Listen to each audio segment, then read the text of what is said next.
kurerikana ng'ombe iria ni cia makiria ma ciringi 400 iratwarirwo githinjiro-ini giki na andu matoikaine maratharugamiria githinjiro giki macithinje na thutha wa kugeria gukinyira kuria iraumite ekuirwo acio marethara na maratiga ng'ombe ici. Tulipata habari kutoka kwa county slaughterhouse hapa Nyahururu ya kwamba kuna ng'ombe yenye imeletwa kuchinjwa, na hiyo ng'ombe permit yake ilikuwa ni permit ya kutoka upande ya Nakuru kukuja kuchinjwa hapa.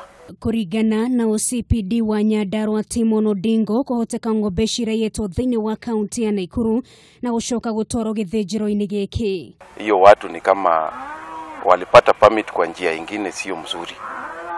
Juu sasa ililetwa kuchinjwa, na ukiangalia iko ndama 2 na ng'ombe ile ya maziwa ng'ombe 4. Na hizi ng'ombe ni ya grade, sio ile ya kuchinjwa, ni ya kubreed.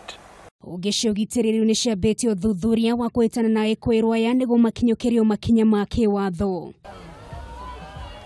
Gũkĩrĩ ũguo, Odingo nĩ ũrĩtie mũndũ ũngĩkorwo na riboti o yothe ĩgiĩ mũndũ ũretha ng'ombe ciake etĩkĩre kwĩyumĩria nĩguo akorwo agĩcokerio gũkũ mũingĩ ũkĩũrio kũrwo maitho na kumbũra arĩa makoretwo makĩmagagia na njĩra ya kũmaiyĩra mahiũ mao.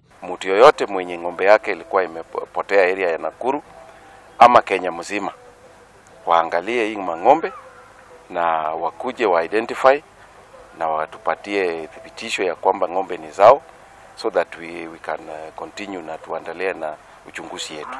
Gerifotera Kameme TV, retora kwa Nugari wa Kamau.